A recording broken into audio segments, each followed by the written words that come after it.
c'est tous des cons sauf moi, ce qui peut arriver.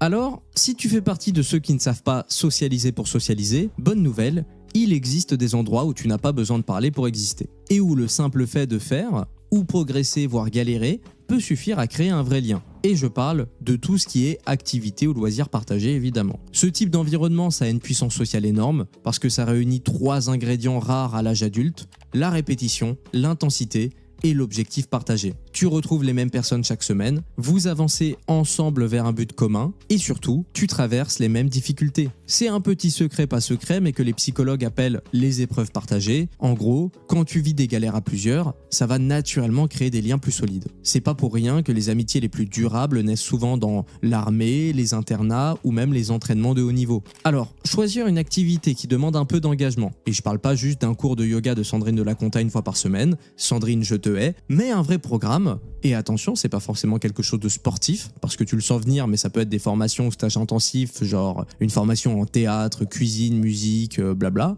Peu importe le domaine, ce qui compte, c'est que ça te passionne, ou au moins que ça t'intrigue. Et que ça oblige les autres à être là, régulièrement. Parce qu'à la 3e séance, tu ne seras plus juste la personne qui s'est inscrite comme tous les autres, tu seras celui ou celle avec qui on partage une fatigue, une réussite ou un moment de doute.